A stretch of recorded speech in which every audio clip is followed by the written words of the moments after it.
فیض رمضان، فیض رمضان،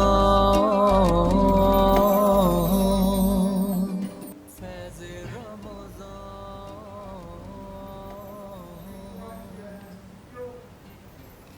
اللہ تعالیٰ کے بابرکت نام سے آغاز کرتی ہوں جو نہایت رحم فرمانے والا ہے۔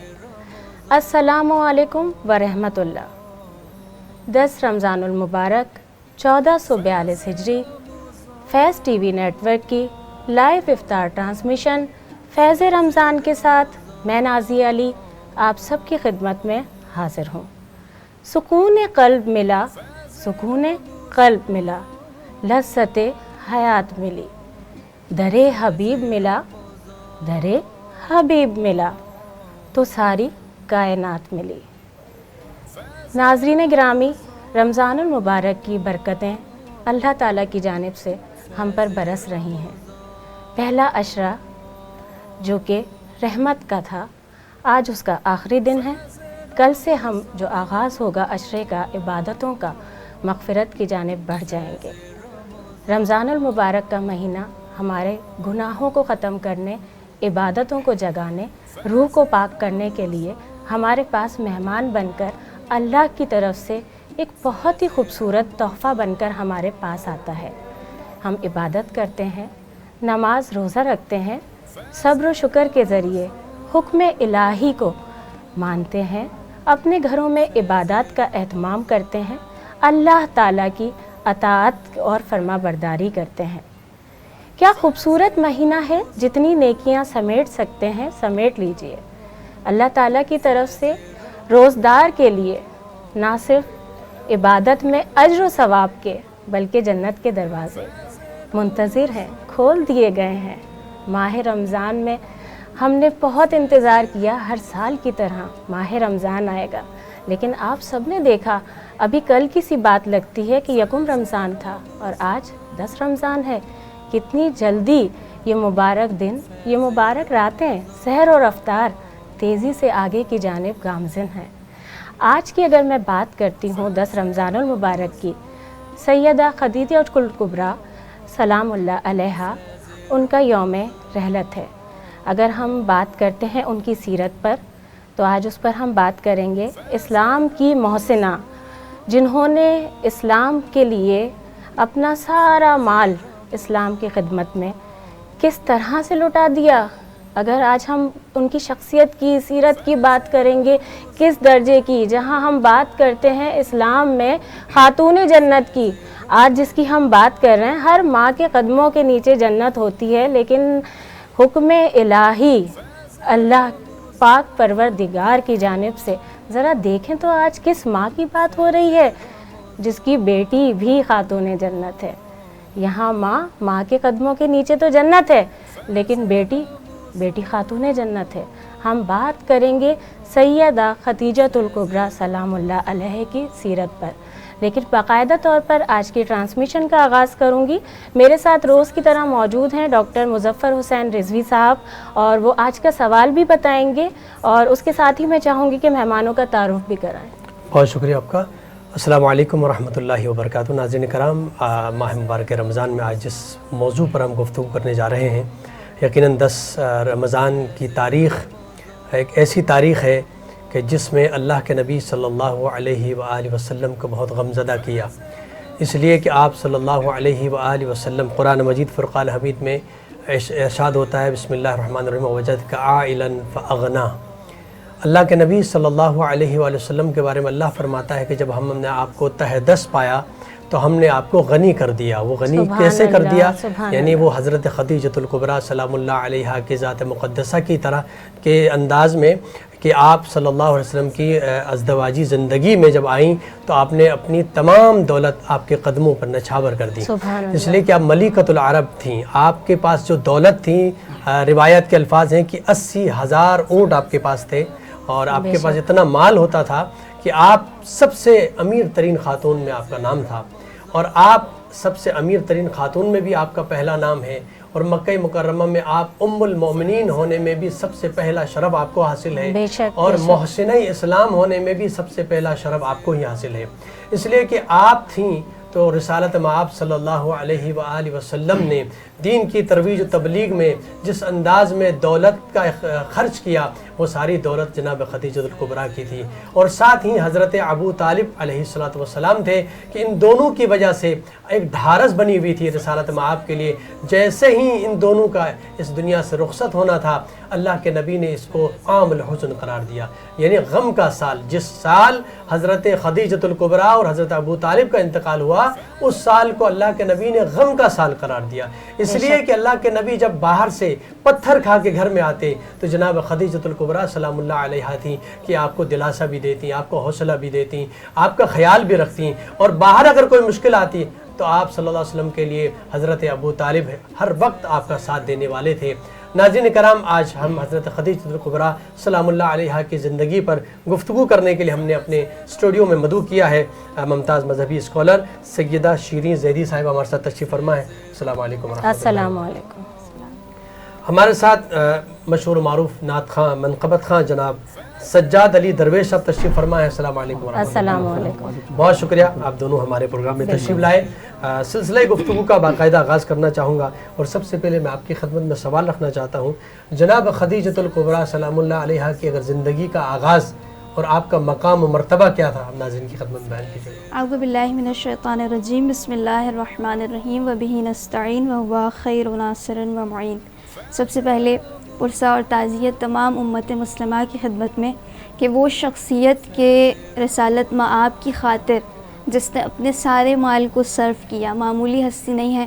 خود وہ شخصیت کہ جس کا قصیدہ قرآن پڑھے، وہ شخصیت کہ جس کی شان میں رسول اللہ صلی اللہ علیہ وآلہ وسلم نے وہ بہترین انداز سے فضائل اور مناقب کو پیش کیا، اور خود ہم قرآن کی اس آیت کو دیکھتے ہیں جیسا کہ ڈاکٹر صاحب نے بھی فرمایا وَوَجَدَكَ عَائِلًا فَأَغْنَىٰ، یعنی اسلام کی مالی پشت پناہی کے لیے خدا نے جس کے خزانوں کا انتخاب کیا اسے خدیجہ طاہرہ سلام اللہ علیہا کہتے ہیں۔ اور خود وہ شخصیت کہ ہم دیکھتے ہیں کہ ایسی شخصیت کہ آپ کے زیارت نامے میں بھی موجود ہے کہ وہ شخصیت کہ دیکھیے عام انسان کسی کو سلام کرے یہ الگ بات ہے، لیکن خدا کا جسے سلام آئے سبحان اللہ، یہ معمولی منزلت نہیں ہے۔ اور کس انداز سے جب پیغمبر اکرم معراج پر گئے، ہم سب جانتے ہیں واپس آ رہے تھے کہ جبرائیل امین سے سوال کیا کہ اے جبرائیل کوئی حاجت ہو تو بیان کرو، تو اس موقع پر جبرائیل کہتے ہیں، یعنی گویا رسول اللہ سمجھانا چاہتے ہیں کہ اتنا جو خدمت کی ہے معراج کے سفر میں، اس کا کوئی صلہ مانگنا ہو تو مانگو۔ اب جبرائیل امین کہتے ہیں کہ یا رسول اللہ آپ جب جائیں اپنے بیت میں، اپنے گھر میں، تو خود میری جانب سے اور اللہ کی جانب سے خدیجہ کو میرا سلام اور اللہ کا سلام۔ اور جب رسالت مآب نے آ کر ان جملوں کو دہرایا ہے جناب خدیجہ کی خدمت میں، تو تاریخ میں ہمیں جملہ ملتا ہے جو آپ نے جواب دیا ہے نا، وہ بھی بڑا غور طلب ہے۔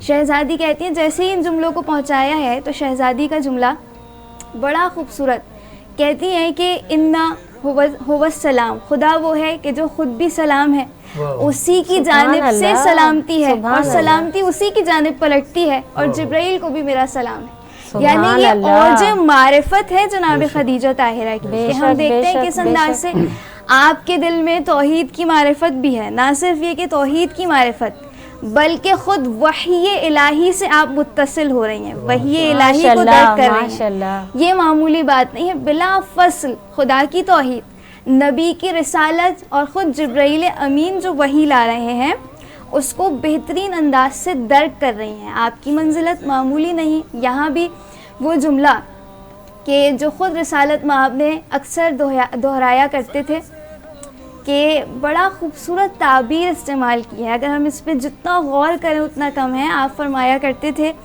خدیجہ اینا مثل خدیجہ، وہ خدیجہ کہ جن کی مثل کوئی کہاں لا سکتا ہے۔ آپ اس کی ٹون قرآن سے اگر میچ کریں، انا اعطیناک الکوثر، انا انزلناہ فی لیلۃ القدر وما ادراک ما لیلۃ القدر، یہ وہی ٹون ہے کہ اللہ کہتا ہے ہم نے اسے لیلۃ القدر میں نازل کیا، اور تم کیا جانو لیلۃ القدر کیا ہے۔ شاید رسالت مآب کا وہی لہجہ ہے کہ آپ فرما رہے ہیں سبحان اللہ، خدیجہ سبحان اللہ۔ اینا مثل خدیجہ، کہ تم کیا جانو خدیجہ طاہرہ سبحان اللہ، سلام اللہ علیہا کس شخصیت کا نام ہے۔ یہی وجہ ہے، ایک اور جملہ، کہ آپ جس سے خدیجہ کو نسبت ہے آپ کی اس سے بڑی محبت ہے۔ ہم دیکھتے ہیں کہ اکثر رسالت مآب اس شخصیت کا نام ہے کہ اکثر شہزادی خدیجہ کی جو دوستیں تھیں ان کی جانب اگر کوئی رسول اللہ کو تحفہ اور ہدیہ پیش کرتا تھا تو آپ یہ ہدیہ اکثر اوقات پیش کر دیا کرتے تھے اور جا کر کہتے تھے یہ رسول اللہ کی جانب سے خدیجہ کی سہیلیوں کو میں تحفہ پیش کرتا ہوں۔ سبحان اللہ، یعنی جس کی نسبت جناب خدیجہ سے ہے اس سے سرکار کی محبت ہے۔ اب آپ نسبتیں دیکھیں، جب نسبتوں کا اتنا احترام ہے تو خود خدیجہ طاہرہ کیا اعلیٰ مقام ہوگا، بے شک۔ جزاک اللہ۔ ہمارے ساتھ تشریف فرمائے سجاد علی درویش صاحب، میں گزارش کروں گا بارگاہ رسالت مآب میں نذران عقیدت پیش کریں۔ اعوذ باللہ من الشیطان الرجیم، بسم اللہ الرحمن الرحیم۔ نعت کے چند اشعار۔ بسم اللہ، بسم اللہ۔ تو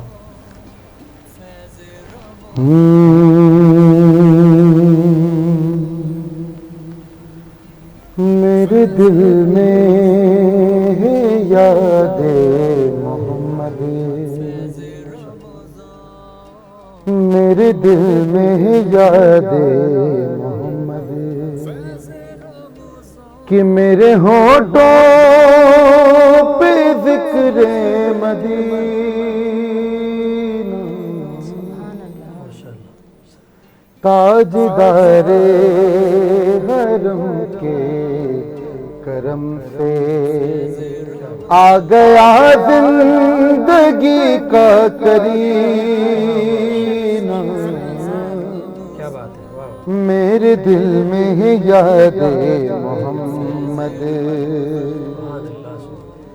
کہ ان کے چشموں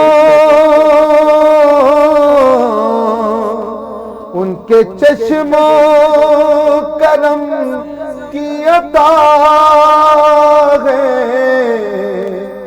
میرے سینے میں ان کی ضیا ہے، ہاں میرے سینے میں ان کی ضیا ہے، کہ یاد سلطان طیبہ کے والی، یاد سلطان طیبہ کے صدقے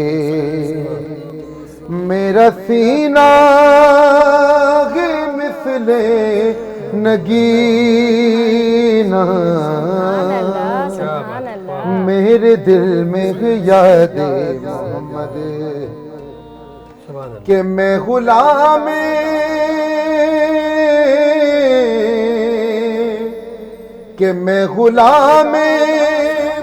غلامان احمد، میں سگے آستان محمد، ہاں میں سگے آستان محمد، کہ قابل فخر ہے موت میری، قابل فخر ہے میرا جینا، میرے دل میں ہے یاد محمد، کہ مجھ کو طوفان کی موجوں کا کیا ڈر، وہ بدل جائیں گے رخ بدل کر، ہاں وہ بدل جائیں گے رخ بدل کر، ارے نا خدا ہے میرے جب محمد، ارے کیسے ڈوبے گا میرا سفینہ، میرے دل میں ہے یاد جزاک جزاک اللہ اللہ۔ ناظرین کرام، یہاں پر مختصر سا بریک کا وقت ہوا چاہتا ہے، بریک کے بعد دوبارہ آپ کی خدمت میں حاضر ہوتے ہیں، ہمارے ساتھ رہیے گا اور دیکھتے رہیے فیض رمضان۔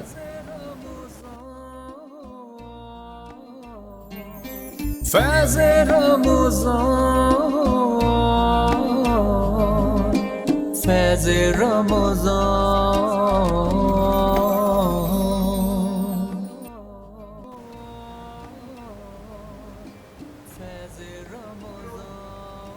ناظرین، آپ دیکھ رہے ہیں فیض رمضان۔ وقفے کے بعد ہم ایک بار پھر آپ کی خدمت میں حاضر ہو گئے ہیں۔ آپ ہماری لائیو افطار ٹرانسمیشن کا حصہ بن سکتے ہیں۔ اسکرین پر ہمارا جو نمبر آ رہا ہے اس پر آپ لائیو کال کر سکتے ہیں۔ ہمارے ساتھ سیدہ شیری زیدی موجود ہیں، آپ کوئی سوال کرنا چاہتے ہیں تو سوال بھی کر سکتے ہیں۔ سجاد علی درویش صاحب ہمارے ساتھ موجود ہیں، نعت کی یا منقبت کی آپ کوئی فرمائش کرنا چاہیں تو وہ بھی کر سکتے ہیں۔ فیس بک، یوٹیوب پہ آپ کامنٹس کے ذریعے بھی ہماری افطار لائیو ٹرانسمیشن کا حصہ بن سکتے ہیں۔ اور میں مظفر صاحب چاہوں گی کہ جو سوال ہم اپنے ناظرین سے آج کر رہے ہیں وہ ذرا آپ بتا دیجیے۔ جی ناظرین کرام، آج کا سوال ہے اسلام کی پہلی مسجد کون سی ہے، اس کا نام بتائیں۔ یعنی اسلام کی پہلی مسجد کا نام کیا ہے، آج کا سوال یہ ہے۔ انشاءاللہ آخر میں جو جن کا جواب صحیح ہوگا اس کا نام یہاں پر لیا جائے گا۔ اور آپ لائیو کال کے ذریعے بھی دے سکتے ہیں یہ جواب، اور فیس بک یا یوٹیوب پر بھی۔ جی ناظرین کرام، آج ہماری گفتگو ہے حضرت خدیجۃ الکبریٰ سلام اللہ علیہا کی ذات اقدس پر۔ میں نے خود جب فیل کیا مکہ المکرمہ سے، خانہ کعبہ سے غار ہرا کا جو فاصلہ ہے تقریباً 4.5 کلومیٹر ہے، لیکن اس طرح نہیں ہے، میدانی نہیں ہے، وہ تو پتھریلا ایریا ہے۔ اور خاص کر جو پہاڑی پہ چڑھنے کے لیے 1 گھنٹہ ایک جوان جو ہے وہ کم از کم 1 گھنٹے میں بڑی مشکل سے چڑھ سکتا ہے۔ ایک ایسی کیفیت میں حضرت خدیجۃ الکبریٰ جو ملیکۃ العرب ہیں، جن کے 400 سے زیادہ ملازمین تھے، 400 سے زیادہ، ملیکۃ العرب مکہ المکرمہ سے سامان غذا لے کر کے غار ہرا میں جاتی تھی۔ جب میں خود وہاں پر گیا ہوں تو یقین جانیے میں نے جناب حضرت خدیجۃ الکبریٰ سلام اللہ علیہ کی عظمت پر سلام کہا۔ میں نے کہا کہ ہم جوان ہوتے ہوئے یہاں چڑھتے ہوئے بہت مشکلات کا سامنا کرنا پڑا۔ آج تو ہم چونکہ پہاڑی کے نیچے تک گاڑی میں آئے ہیں، لیکن وہ 4.5 کلومیٹر کا فاصلہ طے کر کے پھر یہاں سے پہاڑی پہ چڑھی اور حضرت رسول خدا کی بارگاہ میں غذا لے کر جاتی تھی۔ کیا عظمت ہے جناب سلام اللہ علیہا کی۔ حضرت ام المومنین حضرت عائشہ رضی اللہ تعالی عنہ فرماتی ہیں کہ مجھے کسی اور ازواج رسول میں سے کسی اور پر رشک نہیں ہوا جتنا حضرت خدیجہ پر۔ بار بار حضرت خدیجہ کا تذکرہ ہوتا تھا۔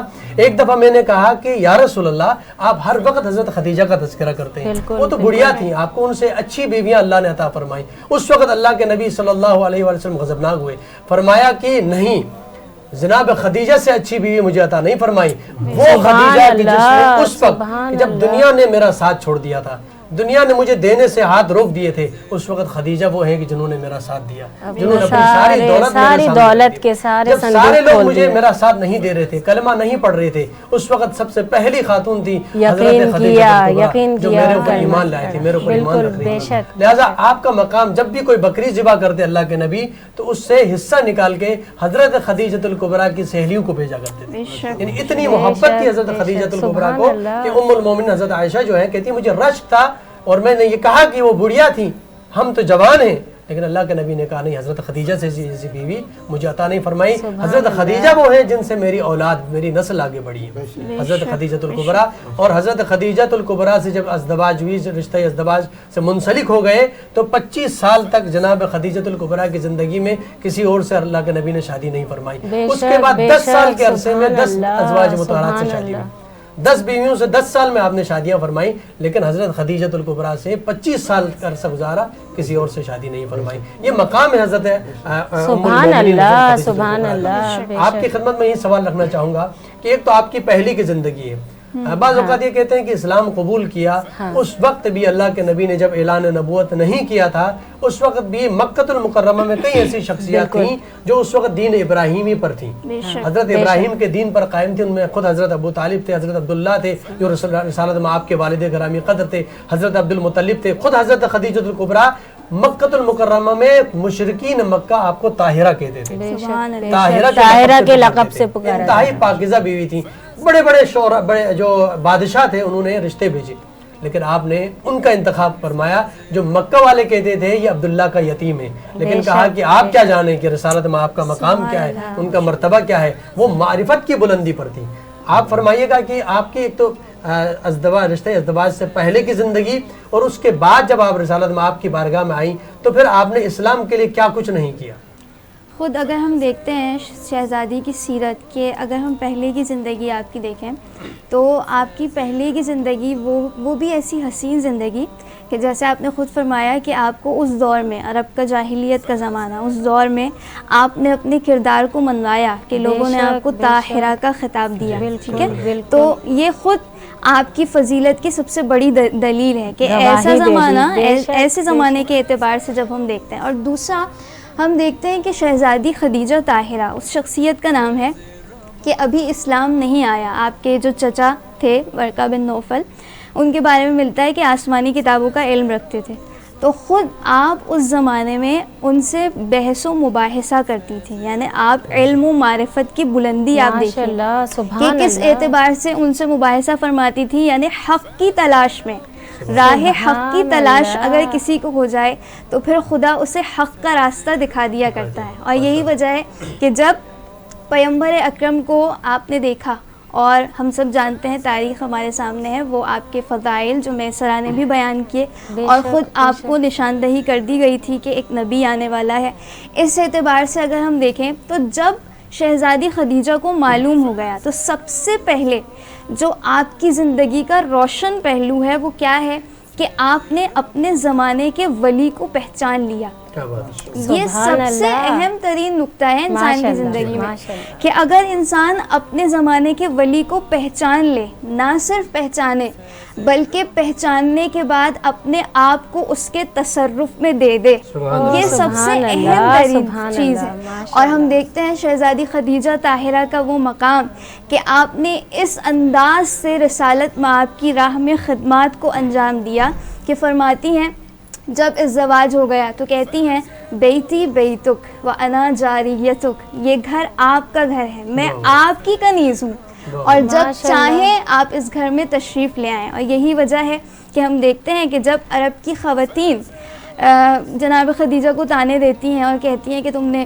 نعوذ باللہ یتیم عبداللہ سے شادی کی ہے، تو آپ کا وہ جواب کہ آپ ایسے اعتماد سے جواب دیتی ہیں اور فرماتی ہیں کہ تم آج کے زمانے میں کوئی محمد جیسا نیک خصائل والا اور شرافت والا انسان کوئی لا کر دکھاؤ تو پھر میں مانوں۔ لہٰذا وہ خدیجہ طاہرہ کہ جنہوں نے جناب رسول اللہ کی شخصیت کو، معرفت کو حاصل کیا اور پھر اپنی زندگی کو آگے بڑھایا، اور یہی وجہ ہے کہ آپ کا ویژن اگر ہم دیکھیں، آپ کی فکری بلندی اگر ہم دیکھیں اور آپ کی عمیق بصیرت دیکھیں، اور وہ کیا بصیرت ہے کہ آپ نے رسول اللہ سے کہا کہ انی رغبت کفی، میں آپ کی جانب راغب ہوئی، کیوں؟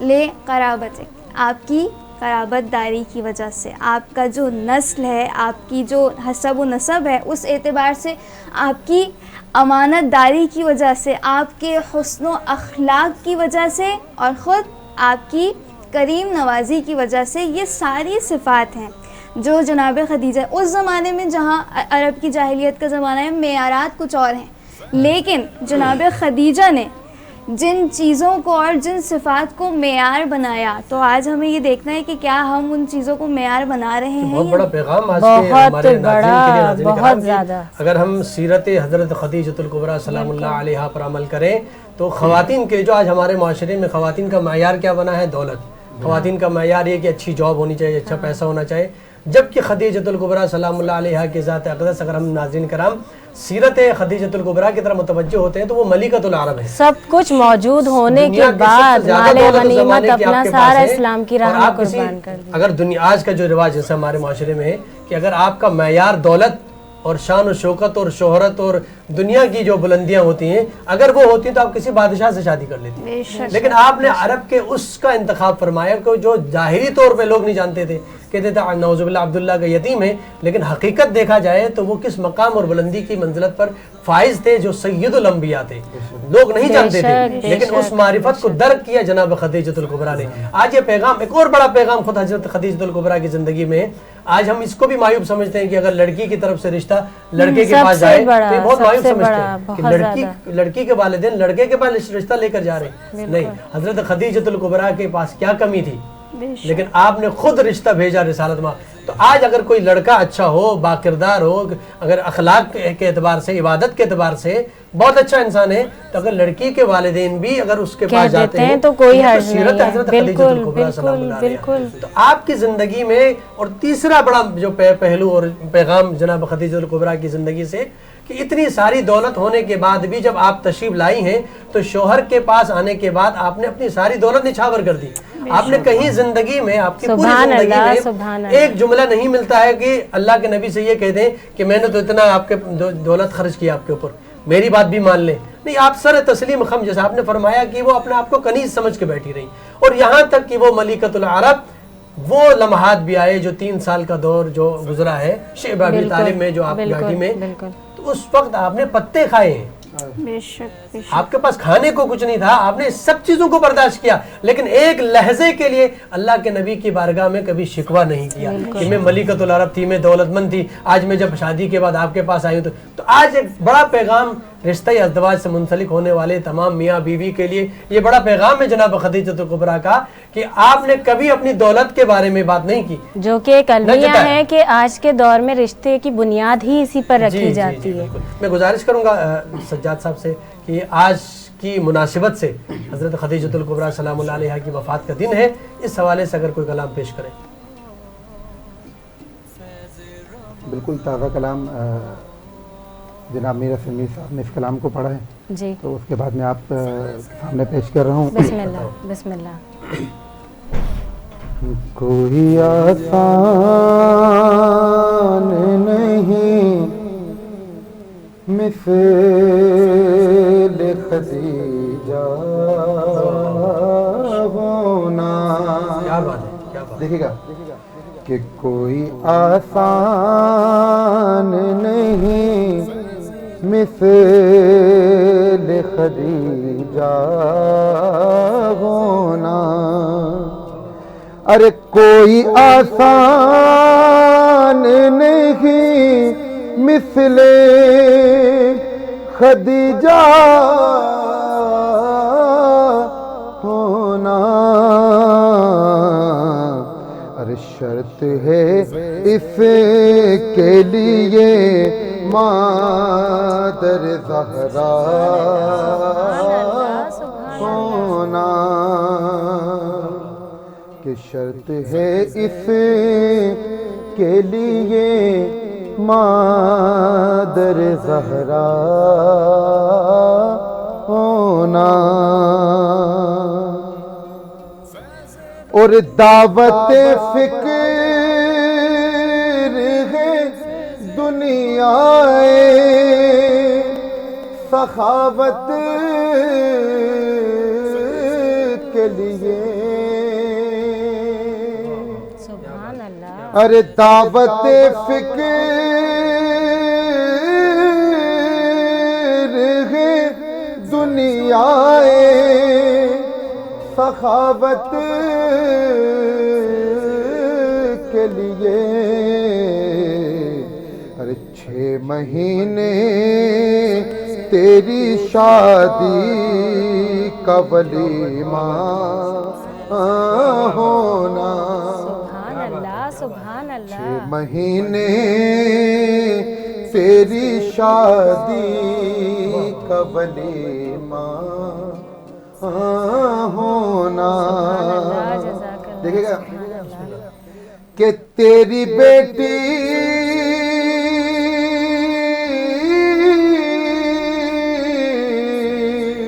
ارے تیری بیٹی نے یہ دنیا میں کیا ہے ثابت. ارے تیری بیٹی نے یہ دنیا میں کیا ہے ثابت. ارے نسل چلنے کو ضروری نہیں بیٹا ہونا. کہ نسل چلنے کو ضروری نہیں بیٹا سبحان اللہ سبحان اللہ سبحان اللہ سبحان اللہ، جزاک اللہ خیر۔ اور یہاں پر میں وقفے کی جانب جاؤں گی، اس سے پہلے آپ کا بہت شکریہ ادا کرنا چاہوں گی۔ سیدہ شیرین زیدی صاحبہ ہمارے ساتھ آپ موجود تھیں، اور یقیناً ہمارے ناظرین جو جاننا چاہتے تھے اس پر بھی تو مختصراً بات ہوئی ہے، آگے بات ہوگی۔ ناظرین دیکھتے رہیے فیض رمضان، ابھی حاضر ہوتے ہیں ایک وقفے کے بعد۔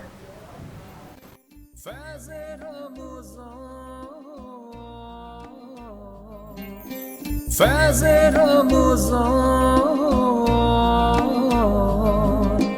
فیض رمضان،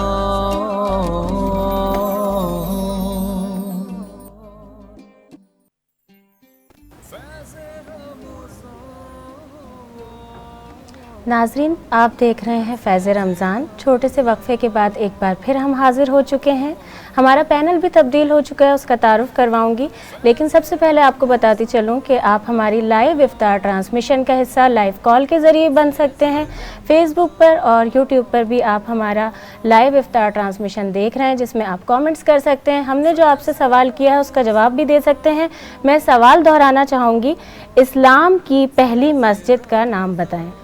آپ سب جو بھی ہمیں لائیو کال کے ذریعے بھی، اور اس کے ساتھ میں ہی آپ ہمیں فیس بک پر، یوٹیوب پر، انسٹاگرام پر، ٹویٹر پہ آپ ہمیں جوائن کر سکتے ہیں اور صحیح جواب دے سکتے ہیں۔ آج ہم بات کر رہے ہیں سیرت سیدہ خدیجۃ الکبریٰ سلام اللہ علیہا پر، اور میرے ساتھ جو پینل تبدیل ہوا ہے میں اپنے مہمانوں کا تعارف کرواؤں گی آپ سے۔ ہمارے ساتھ موجود ہیں علامہ محمد حسین مسعودی صاحب، عالم دین ہیں۔ ہمارے ساتھ نعت خواہ موجود ہیں سید محمد علی، ہم ان سے نعت بھی سنیں گے، منقبت بھی سنیں گے۔ علامہ صاحب سب سے پہلے آپ سے آغاز کروں گی، السلام علیکم۔ وعلیکم السلام ورحمۃ اللہ وبرکاتہ۔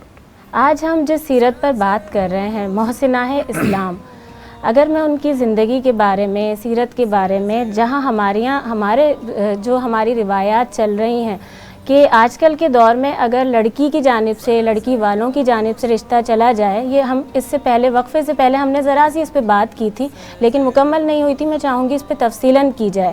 تو یہ کیا ہمیں پیغام وہاں سے نہیں ملتا جہاں ہم ذکر اہل بیت کرتے ہیں، جہاں ہم محمد مصطفیٰ صلی اللہ علیہ وآلہ وسلم کا، جہاں سے ہم امتی کہتے ہیں خود کو؟ تو اس پہ ذرا روشنی ڈالیے۔ اعوذ باللہ من الشیطان اللعین الرجیم، بسم اللہ الرحمن الرحیم، وبہ نستعین وہو خیر المعین، الحمد للہ رب العالمین، والصلاة والسلام علی رسولہ الکریم وآلہ الطاہرین واصحابہ المنتخبین، اما بعد، بسم اللہ الرحمن الرحیم، انما یرید اللہ لیذہب عنکم الرجس اہل البیت ویطہرکم تطہیرا۔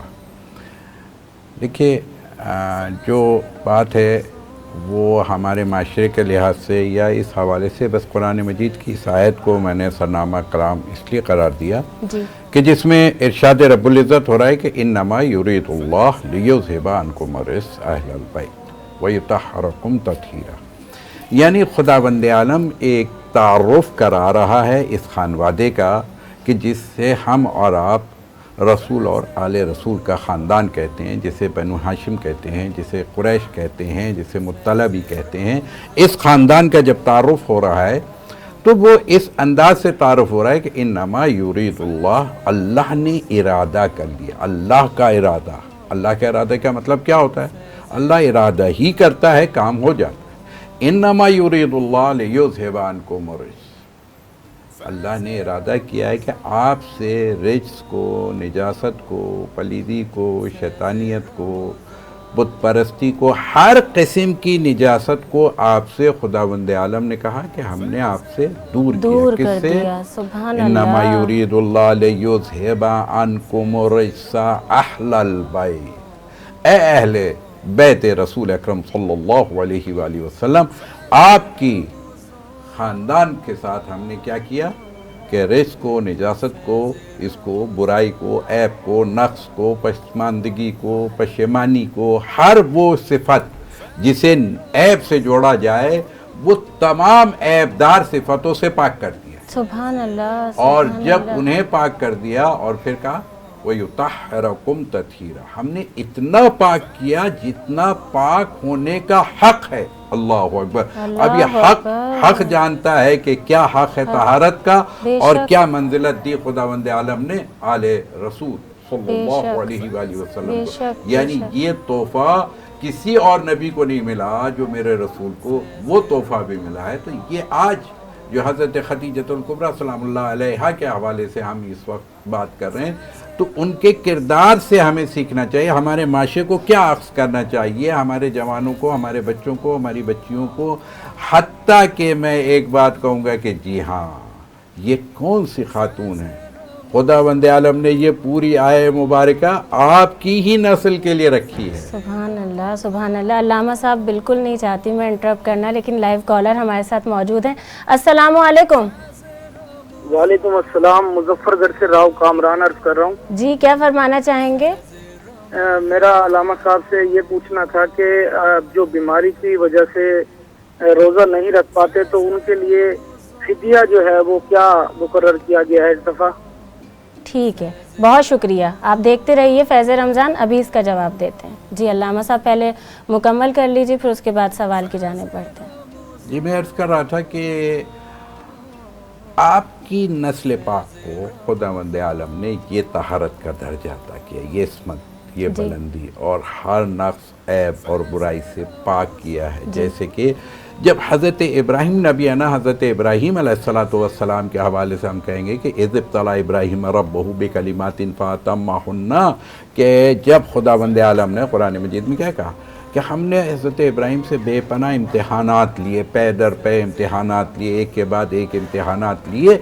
اور جب میرا ابراہیم، ہمارے ابراہیم نبی صلی اللہ علیہ وسلم، کہ آپ جب اس منزل پر آئے کہ ابتلا ابراہیم کامیاب ہو گئے، تو پھر خداوند عالم نے کیا کہا انی جاعلک للناس اماما، ہم آپ کو انی جاعل فی الارض خلیفہ. وہ حضرت آدم کے حوالے سے اور یہ حضرت ابراہیم کے حوالے سے. مختصر بات کر دوں کہ آپ کو ہم نے خلت نبوت کے ساتھ ساتھ تاج امامت بھی پہنا دیا. سبحان اللہ. جب یہ کامیابی کہ آپ نے تمام امتحانات میں کامیابی اور سرفرازی حاصل کی، ہم نے آپ کو بہت زیادہ امتحانات میں مبتلا کیا اور آپ نے اس میں کامیابی حاصل کی، ہم نے آپ کا ایک درجہ اور بلند کر دیا. تو پھر حضرت ابراہیم بھی جو ہیں وہ کہتے ہیں کہ پروردگار مجھے تو مل گئی امامت، لیکن یہ کیا سلسلہ امامت کا جاری رہے گا یا یہاں پہ بس مجھے ملی اور اس کے بعد ختم ہو جائے؟ تو پھر کیا ہے وَمِن ذُرِّيَّتِي، حضرت ابراہیم نے سوال کیا خدا سے کہ پروردگار یہ سلسلہ امامت آگے بڑھے گا؟ تو خداوند عالم نے پھر وہاں وقال لا ينال عہد الظالمین، ہاں یہ سلسلہ امامت آگے جائے گا، سبحان اللہ. مگر کیا ہے ظالم کی طرف نہیں جائے گا، یہ ظالم کی طرف نہیں جائے گا، یہ عادل اور عدل کی طرف رہے گا.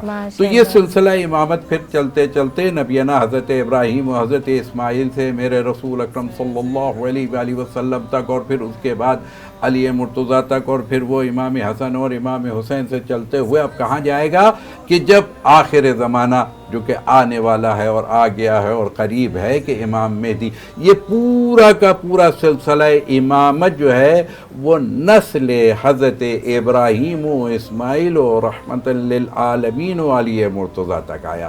لیکن ان سب میں اب میں نے کیوں اس کو جوڑا؟ بس اس لیے کہ ان سب کا محور جو نسل امامت کا پھر علی مرتضیٰ سے جو شروع ہوئی اور امام حسن اور امام حسین تک آئی، تو گویا اب اس خاندان میں جو امامت کا سلسلہ چلنے والا ہے، ساداتیت کا سلسلہ چلنے والا ہے، یہ آپ ہی کی نسل پاک سے جنہیں ہم اور آپ حضرت خدیجۃ الکبریٰ سلام اللہ علیہا کے حوالے سے پہچانتے. یہ کون ہے؟ کون سی ہستی ہے؟ کیا خوبیاں تھیں ان کی؟ ذرا ہماری آج کی بچیوں کو بھی معلوم ہونا چاہیے نا. لڑکوں کا انتخاب کرتے ہیں ہم بھی شادی کے لیے کیا ہے، لڑکی جو ہے وہ کسی نہ کسی مرد کا انتخاب کرتی ہے اور کوئی مرد جو ہے وہ کسی نہ کسی بچی کا انتخاب کرتا ہے اور پھر رشتہ ازدواج قائم ہوتا ہے. یہاں پر اس رشتے کے اندر بھی عجیب و غریب منزلت ہے. نمبر ایک کہ حضرت خدیجۃ الکبریٰ سلام اللہ علیہا کون ہے؟ بزنس وومن، بالکل بالکل. اس وقت کی ملکۃ العرب. آج وہ کہتے ہیں نا بزنس مین ہے یہ, وہ بزنس وومن ہے. اور اس زمانے میں جب خواتین کو کیا زندہ درگور کر دیا جاتا تھا, کنویں میں دفن کر دیا جاتا تھا, زندہ ان کو بیابانوں میں چھوڑایا جاتا تھا, ایسے زمانے میں ویومن امپاورمنٹ کی مثال تھی. اس کو کیا کہیں گے آپ؟ اور اتنا بڑا کہ پورے عرب میں ان کے مقابلے کا کوئی بزنس مین نہیں تھا, وہ وومن بھی مینوں سے بہت اوپر تھی. تو میں تو یہ کہوں گا کہ جی ہاں وہ خاتون. اور پھر اس کے بعد انہوں نے رسول اکرم صلی اللہ علیہ وآلہ وسلم کو اپنا قافلہ تجارت لے کے بھیجا, اور پھر واپس آئے اور میسرہ آئے, اور وہ جناب غلام, اور وہ ساری چیزیں. تو میں کہوں گا یہ ایک بہانہ تھا ملنے ملانے کا. بے شک بے شک, یہ ملنے ملانے کا ایک بہانہ تھا جو اللہ نے کیا ہے حضرت خدیجہ اور میرے رسول اکرم صلی اللہ علیہ وآلہ وسلم کے رشتے کو قائم کرانا تھا. تو وہ وہاں سے وسیلہ بنایا. اور پھر میں کہوں گا کہ یہ وہ خاتون کہ حضرت نبی ہمارے اس وقت کیا ہے اپنی چچا کے گھر میں حضرت عبد المطلب جو محسن اسلام بھی کہلائے ہیں, یہ بات آئے گی آگے تو کر لیں گے, لیکن میں کہوں گا کہ جی محسنہ اسلام اور محسن اسلام یہ دو اسلام پہ احسان کرنے والے لوگ, اسلام پر احسان کرنے والے, یعنی آسان نہیں ہے ان کا درجہ سمجھنا. کیوں؟ اس کی وجہ کیا ہے؟ ہم نے اور آپ نے تو اعلان نبوت کے بعد اسلام کو قبول کیا نا. ہم کب مسلمان ہوئے؟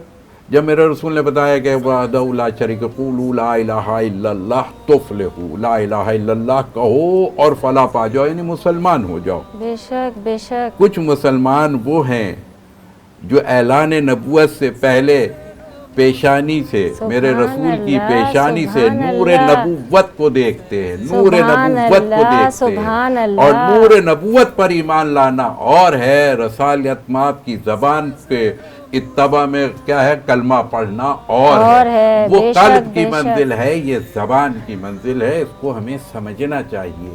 یعنی یہ وہ ہستی ہے حضرت خدیجہ الکبریٰ سلام اللہ علیہا کہ جس نے نور نبوت کو پیشانی حضرت محمد مصطفیٰ میں اس وقت دیکھا کہ ابھی اعلان نبوت میں 15 سال باقی تھے, 15 سال باقی تھے. ابھی 40 میں اعلان نبوت کریں گے میرے رسول, لیکن نور نبوت کو ان خاتون نے دیکھ کر کے جس کو کہنا چاہیے کہ پھر فیصلہ کر لیا کہ اب میں اگر کسی کے ساتھ زندگی بسر کو کون, پھر میں کہوں گا فرسٹ بزنس وومن انتخاب کر رہی ہے. بالکل کس چیز کا سوچیں آج کے لوگ, سوچیں آج کے لوگ, سوچیں آج کی بچیاں سوچیں کہ اپنے شوہر کے کو کس انداز سے انتخاب ہونا چاہیے. وہ صاحب کردار جو صداقت کا ہو, امانت کا ہو, جو شجاعت کا ہو, جو کیا ہے انسانیت کا معراج ہو, انسانیت اور بندگی کا معراج ہو, آپ دوہو کی منزل پر ہو, اس کا انتخاب کرنا چاہیے. ہم اور آپ تو پیسے کے پیچھے وغیرہ وغیرہ نہ جانے کن چیزوں کے پیچھے رہتے ہیں, لیکن انہوں نے انتخاب کیا میرے رسول کا, اور پھر کیا ہے وہ رشتہ ازواج میں منسلک ہے. تو میں کہتا ہوں کہ یہ مسئلے کو اگر ہم سمجھ لیں تھوڑی سی دیر کے لیے کہ دیکھیے رشتے کیسے ہونے چاہیے, تو رشتہ پھر ایسا ہونا چاہیے کہ وہاں پر آ کر کے پھر حضرت خدیجہ نے خود پہل کی ہے کہ کیا ہے میں ان کی پوری صفات تو بہرحال بتانے والے. ظاہر سی بات ہے جو باعث تخلیق کائنات ہو اس کے لیے ایک آدھ کاروانوں کو اور ایک آدھ بزنس ٹرپ کو کامیاب کرا دینا کون سی بڑی بات ہے. جو پورے کائنات کو رزق بٹوا رہا ہو, اگر وہ حضرت خدیجہ کے رزق میں اضافہ ہو جائے کاروبار, تو میں تو نہیں کہتا کہ یہ کوئی بہت بڑا کام تھا ان کے لیے کہ جی وہ اپنا قافلے کو لے کر کے گئے اور اس دفعہ قافلے میں ہمیشہ سے زیادہ پروفٹ, تو ہمیشہ سے زیادہ پروفٹ ہونا ہی تھا. نہ ہونے کا سوال کیا ہے کہ جب میرا رسول لے کر کے جا رہا ہو اس قافلے کو اور سامان تجارت کو, تو پھر کون سی ہستی ہے کہ اس میں ناکامی کا تصور محال ہے. لیکن یہ تو صرف ہمارے اور آپ کے سمجھنے کے لیے, ورنہ وہ تو پورے کائنات کو کس کو رزق مل رہا ہے جو رسول کے صدقے میں نہ ہو. سبحان اللہ سبحان اللہ, بے شک بے شک بے شک. تو بس وہاں پھر میں یہ کہوں گا, یقیناً اگر آپ کا وقت ہے تو میں گفتگو کر لوں آگے. بالکل بالکل ارشاد علامہ صاحب, کیونکہ وہ آپ نے ایک سوال بھی شاید چھوڑا ہوا تھا. جی اگر وہ کرنا ہے تو وہ کر لیجیے، ورنہ ہم بات وہ اختتام میں ہم اس کا جواب دیں گے جس نے صحیح دیا ہوگا، اور اسی بات کا سلسلہ آگے بڑھائیں گے۔ بس میں چاہوں گی کہ ہمارے ساتھ سید محمد علی بھی موجود ہیں۔ السلام علیکم، آپ کو ہماری فیض ٹی وی نیٹ ورک کی لائیو افطار ٹرانسمیشن فیض رمضان میں خوش آمدید کہتے ہیں، کیا سنانا چاہیں گے؟ انشاءاللہ سنائیں گے۔ جی سنائیے، بسم اللہ۔ صلی علی نبینا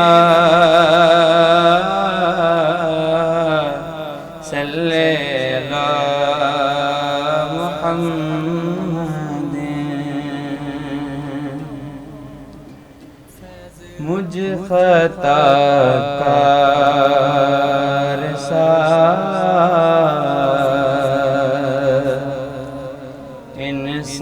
انسان مدینے میں رہے، سبحان اللہ، سبحان اللہ۔ مجھ خطا کار سا انسان مدینے میں رہے، بن کے سرکار کا سبحان اللہ، مہمان مدینے میں رہے، مجھ خطا کار سا، اور یاد آتی ہے مجھے اہل مدینہ کی وہ بات، یاد آتی ہے مجھے اہل مدینہ کی وہ بات، کہ زندہ رہنا ہے تو انسان مدینے میں رہے، بن کے سرکار کا، سبحان اللہ، اور سبحان اللہ۔ دور رہ کر بھی اٹھاتا ہوں حضوری کے مزے، دور رہ کر بھی اٹھاتا ہوں حضوری کے مزے، کہ میں یہاں ہوں میری جان مدینے میں رہے، بن کے سرکار کا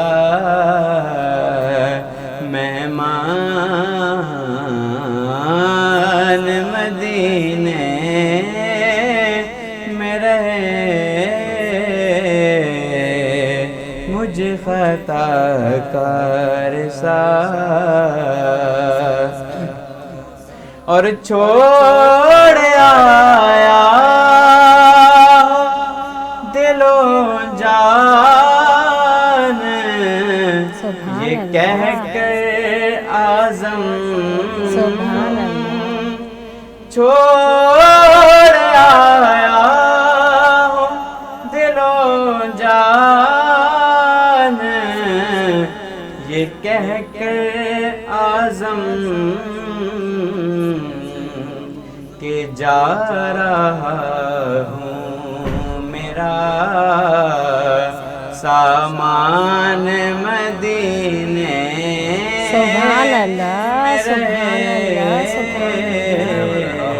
سبحان اللہ، بن کے سرکار کا مہمان مدینے میں رہے،